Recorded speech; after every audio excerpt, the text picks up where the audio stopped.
ఇదేందిరా అయ్యా! అనుకున్నదొకటి, అయిందొకటి. మేము బీచ్‌కి వెళ్దామని బయలుదేరాము. వెళ్ళినంక అందరం ఫుల్లు డిసప్పాయింట్ అయ్యాం. అసలెందుకు డిసప్పాయింట్ అయ్యామో వీడియో చివరి వరకు చూడండి మీకే తెలుస్తుంది. ఇంతకీ ఎవరెవరు వెళ్తున్నామంటే, నేను, రిషి, మా అమ్మ, అక్క, మా విహాంత్, కన్నయ్య, మా పిన్ని, సోను, తను మా చెల్లి అందరం కలిసైతే వెళ్తున్నాము. స్టార్ట్ అయిపోయి వెళ్తున్నాం. బీచ్‌లో ఇలా ఫోటోలు దిగాలి, ఇట్లా రీల్స్ చేయాలి అని బాగా ప్రిపేర్ అయినాం.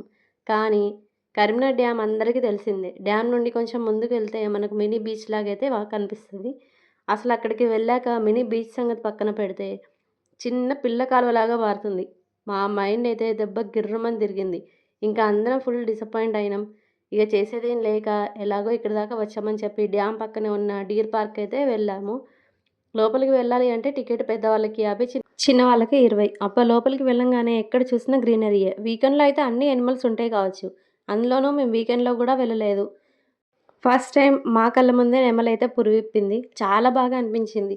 చాలా రకాల పక్షులు, కుందేళ్ళు గూడా ఉన్నాయి. ఇంకా అందరం కలిసైతే ఉయ్యాలూగాము. ఉన్న కొద్దిసేపయినా ప్రశాంతంగా అనిపించింది. మా రిషి బాబు ఎన్ని సార్లు ఈ జారుడు పైన ఆడుకున్నాడో.